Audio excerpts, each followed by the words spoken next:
नमस्कार, मेरा नाम है सतीश और आप देख रहे हैं चौथा स्तंभ। काफ़ी इंतजार के बाद, काफ़ी जलाने के बाद आखिरकार मानसून ने उत्तर भारत में अपनी दस्तक दे दी है और लगातार मूसलाधार बारिश हो रही है। पूरा जो आसमान है वह काले बादलों से घिरा हुआ है और बारिश इतनी तेज हो रही है कि संभावना है कि जब तक खेतों में पानी ना लग जाए तब तक ये बारिश होती रहेगी, क्योंकि जिस हिसाब से मानसून या मौसम बना है उससे तो देखने पर यही प्रतीत होता है। और हवाएं भी तेज चल रही हैं। जैसा कि आपको पता है कि मौसम वैज्ञानिक कह रहे थे कि अगर जो बिपरजॉय तूफान है वह बंगाल की खाड़ी केरला से होते हुए उत्तर भारत में जो मानसून आता है उसमें रुकावट नहीं पैदा करता है तो यह अपने तय समय यानी 15 जून तक उत्तर भारत में प्रवेश कर जाएगा। लेकिन जो बिपरजॉय तूफान है उसने मानसून जो उत्तर भारत में आता है उसके बीच में अवरोध उत्पन्न किया और यह मानसून, जैसा मौसम वैज्ञानिकों ने बताया था कि अगर रुकावट पैदा करता है बिपरजॉय तूफान तो यह संभावना है कि 20 जून तक उत्तर भारत में दस्तक देगा। और उनकी जो भविष्यवाणी थी वह बिल्कुल सही निकली और आखिरकार आज 20 जून को जो मानसून है वह दस्तक दे चुका है। बिपरजॉय तूफान के बारे में अगर बात करें, बंगाल हो चाहे महाराष्ट्र हो और सबसे ज़्यादा गुजरात में इसने तबाही मचाया था। बहुत बड़ा तूफान था, उस वजह से थोड़ा बहुत मानसून थोड़ा बदला है जो उत्तर भारत में आ रहा था। लेकिन काफ़ी इंतज़ार के बाद आखिरकार मानसून पहुंच चुका है और इस बारिश से सबसे अधिक फ़ायदा जो किसान हैं उनको होगा, क्योंकि जो धान की नर्सरी उन्होंने गिराया था खेतों में रोपाई के लिए वह लगभग सूखने के कगार पर थे और प्राकृतिक बारिश ना होने से उनकी जो वृद्धि होती है, जो उसकी लंबाई बढ़ती है, वह कहीं ना कहीं रुक गई थी।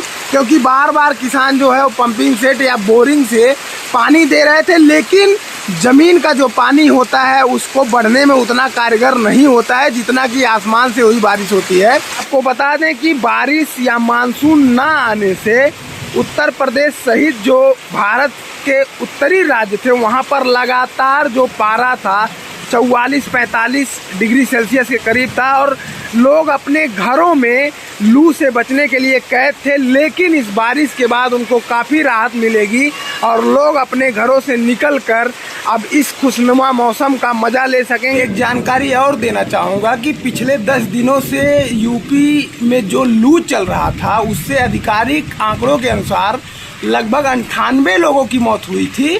वहीं अगर आधिकारिक आंकड़ों के उलट बात करें तो इस लू की चपेट में आने से कई सैकड़ों लोगों की मौत हो गई थी। जो हमारे किसान भाई हैं वह जो रुपाई है उसको शुरू कर सकेंगे, क्योंकि अमूमन देखा जाता है कि उत्तर जो प्रदेश है यार बिहार में जो तराई का इलाका है वहाँ पर 15 जून या 20 जून के बाद से लोग रुपाई करना शुरू कर देते हैं। तो यह बारिश उनके लिए एक तरीके से सोने का काम करेगी, गोल्ड का काम करेगी, क्योंकि बहुत दुखी थे। और यहाँ एक समस्या और थी मानसून ना आने से, बारिश ना होने से, कि यहाँ का जो वाटर लेवल था वो काफ़ी नीचे जा चुका था और जो पानी की सप्लाई थी, पानी की चेन थी, वो ध्वस्त हो चुकी थी। शहरों में जो नगर पालिका है या नगर पंचायत हो, टैंकर से पानी की आपूर्ति कर रही थी। लेकिन गाँवों में आपको बता दें कि जो नल थे, नलकूप थे, वो सूख चुके थे।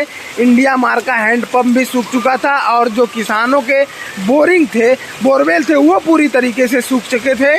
केवल वही नलकूप चालू थे या बोरवेल चालू थे जो केवल 20, 30 या 40 फुट की गहराई पर ही थे। बाकी जितने 100-150 फीट की गहराई पे नलकूप थे वो पूरी तरीके से सूख चुके थे, उनमें पानी नहीं आ रहा था। गर्मी का आलम यह था कि लोग सुबह 6 बजे से और सुबह में ही 8 बजे तक अपने सारे काम निपटा कर वापस आ जाते थे और इतनी तेज लू चलती थी कि 10 बजे के बाद लोग निकलना पसंद नहीं करते थे। जो सड़कें हैं वो सूनी हो चुकी थी, पूरे सड़कों पर सन्नाटा पसरा हुआ रहता था। और साथ ही साथ शाम की अगर बात करें तो लोग 6 बजे के बाद ही किसी काम के लिए अपने घर से बाहर निकलते थे। तो इतनी गर्मी से निजात दिलाने के लिए बहुत बहुत धन्यवाद मानसून का कि आखिरकार काफ़ी मिन्नतों के बाद, काफ़ी इंतज़ार के बाद धीरे धीरे 20 जून को यह पहुँच ही गया। और अब इसके बाद संभावना यह है कि बारिश होंगे और लगातार बारिश होंगे, क्योंकि रोपाई शुरू होने वाला है। और आप देखिए कितने गरज तड़क के साथ बारिश हो रही है। और अभी कल की घटना है, बारिश होने से एक नुकसान भी हुआ था कि हल्की फुल्की बूंदाबांदी हुई थी, परसों की घटना है।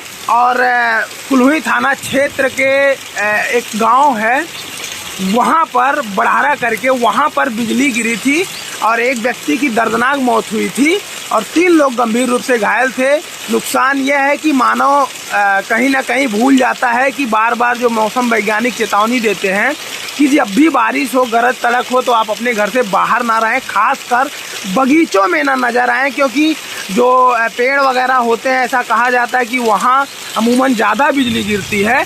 तो यह कहीं ना कहीं मानव की ही लापरवाही है, इसमें कुदरत की कहीं से भी गलती नहीं है। क्योंकि बारिश होती है तो आपकी नैतिक जिम्मेदारी होती है कि आप खुद तो घर के अंदर रहें और साथ ही दूसरों को भी इसके बारे में सचेत करें, चाहे बच्चे हों चाहे बुजुर्ग हों, सबको आप सचेत करें कि बारिश के समय घर से बाहर ना रहें। आप लोग भी पिछले कई दिनों से भीषण लू की चपेट में थे और काफ़ी दिक्कतों का सामना कर रहे थे। तो ये जो बारिश हुई है उस पर आप लोगों की क्या टिप्पणी है, हमारे कमेंट बॉक्स में आप सभी का स्वागत है। आप अपने विचार रख सकते हैं। तब तक के लिए नमस्कार।